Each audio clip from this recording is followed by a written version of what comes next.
Vemos ahora un ejemplo de un sistema de ecuaciones lineales que vamos a resolver por el método de Jacobi. Tenemos acá nuestro sistema de ecuaciones que está conformado por 3 ecuaciones y 3 incógnitas. ¿Cuáles son nuestras incógnitas? X1, X2, X3. Aparecen en ese orden. Bien, entonces vemos que para el método de Jacobi nos tienen que dar valores iniciales y nos piden iterar hasta un margen de error.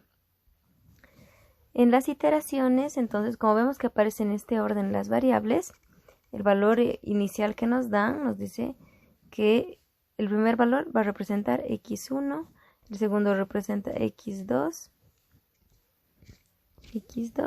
y el tercero representa x3. Entonces, en el mismo orden, todo vamos a trabajar bajo ese orden de variables. Siempre les tienen que dar, chicos, los valores iniciales de la iteración 0, por así decirlo. O de una iteración anterior, siempre, porque si no, no vamos a poder trabajar el método. El primer paso era verificar si se cumple la condición de que el sistema nos aporta una matriz estrictamente diagonal dominante. Para lo cual, lo primero que ustedes tienen que hacer para verificar esta condición es delimitar. Vamos a delimitar cuál es nuestra diagonal principal. Y en base a eso vamos a ver cómo podemos verificar cuál es nuestra diagonal principal. Podemos hacerlo de esta manera gráfica, como estamos viendo encerrando en un recuadro. O la otra manera es decir, ok, de la primera ecuación tomo el primer coeficiente. De la segunda ecuación tomo el segundo coeficiente. De la tercera ecuación tomo el tercer coeficiente. De esa manera, de la cuarta ecuación tomaría el cuarto, de la quinta tomaría el quinto. Entonces, de la ecuación y, así hablando genéricamente, tomamos el coeficiente y. Ya, vamos por pasos. Vamos a la primera ecuación. En la primera ecuación, ¿cuál es el valor que pertenece a la diagonal principal? El 4. Ok. Entonces, el valor absoluto de 4 tiene que ser mayor a la suma de los valores absolutos de los otros elementos. ¿Qué elementos tenemos? X2 y X3. Aunque no tengan anotado el coeficiente, se sobreentiende que su coeficiente es 1. Entonces, 4 debería ser mayor al valor absoluto de 1 más el valor absoluto de 1, tomando en cuenta los otros valores. La pregunta va entonces en ese sentido. ¿4 es mayor a 2? Sí, en efecto es mayor a 2. Se cumple la condición. Pero no solo basta que la condición se cumpla en una de las ecuaciones, sino se debe cumplir en todas las ecuaciones. Así que ahora vamos a verificar la segunda ecuación. En la segunda ecuación, ¿cuál es el elemento que pertenece a la diagonal principal? El menos 5. El valor absoluto de menos 5 debería ser mayor a la suma de los otros elementos. En este caso, a 2 y x3 tiene un coeficiente 1. El valor absoluto de menos 5 debe ser mayor a el valor absoluto de 2 y el valor absoluto de 1 sumados. Entonces les pregunto, ¿5 es mayor a 3? Sí, correcto. Vamos a la última ecuación. La última ecuación nos dice, ¿cuál es el elemento de la diagonal principal? El 7. ¿Qué elementos son los restantes? Para x1 será un 1 y para x2 es el 2.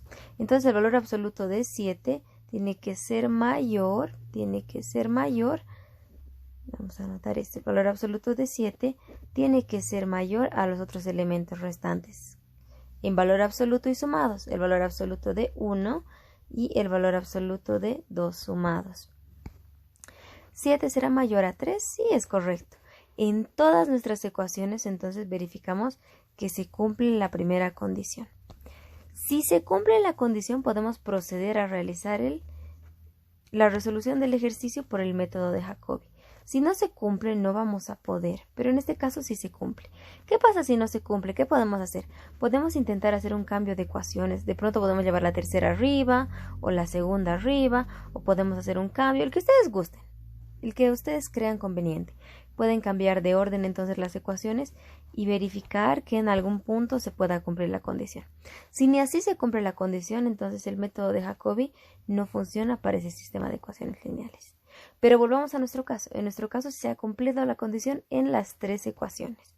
Por tanto, eso significa que estamos diciendo que es diagonalmente dominante y que esto ha garantizado su convergencia.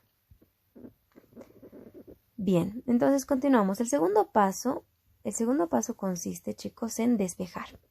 Vamos a despejar nuestras variables de nuestro sistema de ecuaciones. ¿En qué orden aparecen las variables? Primero aparece x1, luego aparece x2 y luego aparece x3. Entonces, de la primera ecuación despejamos x1, de la segunda x2, de la tercera x3. Si hubiera un x4, entonces lo despejaríamos de la cuarta y así sucesivamente. Siempre despejamos en el orden que aparezcan las variables. Si hubiéramos tenido en vez de x1, x2, x3, si hubiéramos tenido x, y, z, entonces en ese mismo orden se va despejando. En la primera ecuación, en la segunda, en la tercera. Siempre despejamos de acuerdo al orden en el que aparece. En este caso, más fácil, lo ponemos genéricamente. De la ecuación y despejamos x, y. Entonces de la primera ecuación despejamos x1. Vamos a volver a ver nuestras ecuaciones. Teníamos acá, en la primera ecuación, 4x1 más x2 más x3 igual a 6. Despejamos x1 y nos queda de esta manera. En la segunda ecuación teníamos 2x1 menos 5x2 más x3 igual a menos 2. Despejamos, entonces en este caso x2 y nos va a quedar de esta manera. Finalmente despejamos, vemos la ecuación x3. La ecuación x3 es x1 más 2x2 más 7x3 igual a 10. Entonces veamos cómo podemos despejar de la ecuación 3. Tenemos que despejar x3. ¿Cómo lo hemos hecho? Acá podemos ver cómo se ha despejado x3. Bien, estos despejes que estamos realizando, chicos, nos van a servir en todas, pero todas las iteraciones. En todas las iteraciones nos va a servir este despeje. Es como en el método del punto fijo. Hallábamos un despeje que nos iba a servir en todas las iteraciones. Lo mismo, estos despejes nos los vamos a utilizar en todas y cada una de nuestras iteraciones. Comenzamos entonces con la iteración 0. ¿Por qué anotamos iteración 0? Justamente acá nos dice este valorcito de aquí arriba que hablamos de la iteración 0. Siempre vamos a tratar de empezar por esta iteración, a menos de que les den una iteración, digamos, si les dan una iteración 3, eso significa que tienen que continuar con la 4. Siempre continúan con una superior. Estos datos, ¿por qué son tan importantes? Porque en nuestro caso, lo que tenemos acá nos dice que estos son los valores iniciales, siempre les deben dar. El primer elemento representa x1, el segundo x2 y el tercero x3, ¿sí? Siempre manejamos las variables en orden. Fíjense en nuestra notación, la notación que tenemos en este caso. El valor de abajo nos dice qué tipo de variable es, mientras que el valor de arriba nos dice qué iteración es, ¿sí? No se olviden manejar la iteración correctamente. Continuamos entonces, vamos a irnos a la iteración 1. La iteración 1 nos dice lo siguiente, chicos. Nos dice,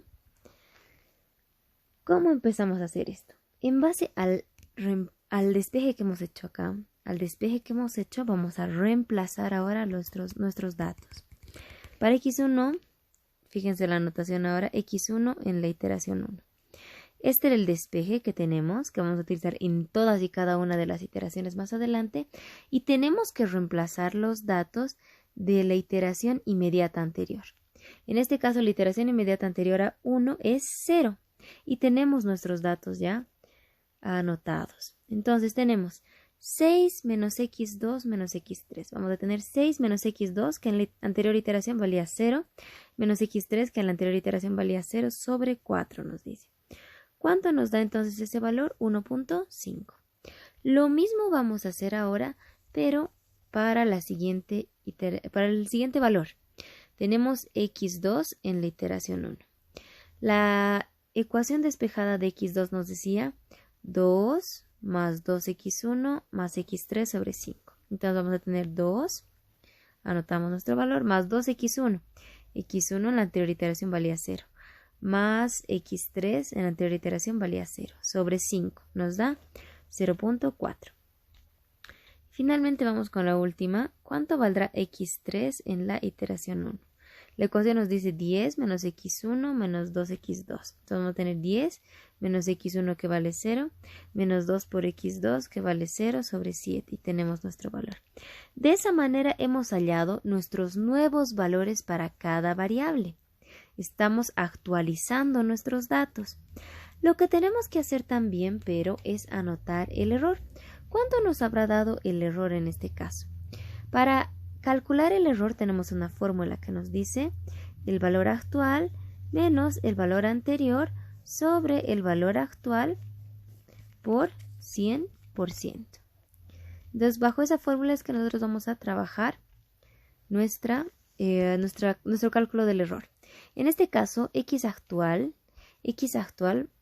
va a estar dado por la iteración, los valores de la iteración 1 y x anterior va a estar dado por los valores de la iteración 0. En este caso, x1, ¿cuánto valía en la iteración 1 como x actual? 1.5. ¿Cuánto valía en la iteración anterior? En la iteración anterior valía 0. Sobre el valor actual, en x1 es 1.5. ¿Cuánto nos da eso? 100%. Lo mismo hacemos en el siguiente caso. Vamos a calcular para x2. El valor actual es 0.4, menos el valor anterior que era 0, sobre el valor actual que es 0.4. Nos da un error de 100% también. Finalmente, para nuestro último valor tenemos x3 menos x1 en la anterior iteración valía 0 sobre x3 de esta nueva iteración y obtenemos también el error. ¿Cómo vamos a utilizar esto? Tomamos el mayor error. En este caso, como todos son iguales, tomamos cualquiera. Decimos 100. 100 será menor a el error tolerable. ¿Cuánto nos decía el error tolerable en este ejercicio? Nos decía que sea menor a 7%. ¿100 será menor a 7%? No, no es menor a 7%. Por tanto, tenemos que seguir iterando. Continuamos entonces con nuestras iteraciones. Para la siguiente iteración, vuelvo a tomar, nos vamos a dar otro color, vuelvo a tomar el mismo despeje inicial, la misma manera en la que hemos despejado. Para x1 tenemos 6 menos x2 menos x3. ¿Qué valores ahora vamos a reemplazar en la iteración 2? Vamos a reemplazar los valores de la iteración 1. Vamos a reemplazar los valores de la iteración 1. Nos decía 6 menos x2 menos x3. Menos x2 de la iteración 1 menos x3 de la iteración 1. Ya tenemos nuestro valor. Para x2 hacemos lo mismo. Nos decía x2 es igual a 2 más 2x1 más x3 sobre 5. Entonces vamos a tener 2. Vamos a hacerlo un poquito más chiquito. Vamos a tener, en este caso, 2 más x1. x1 valía 1.5 más x3 que valía 1.428571 en la anterior iteración sobre 5. Vamos a borrar todo esto para no confundirnos por un momento. Y ahora vamos a hallar x3. x3 se va a hallar con los valores anteriores. ¿A qué era igual x3? En el despeje 10 menos x1 menos 2x2 es igual a x3.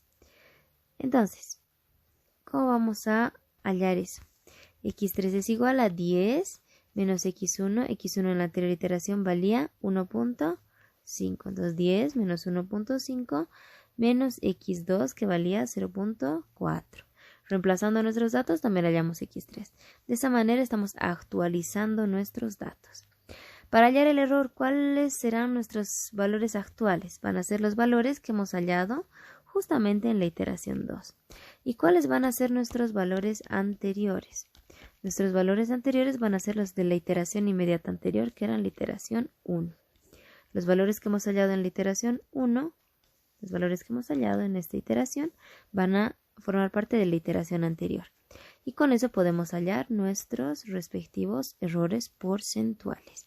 Por ejemplo, vamos a darnos el ejemplo de cómo se ha hallado el error porcentual. En este caso nos daremos el ejemplo para x3, ¿sí?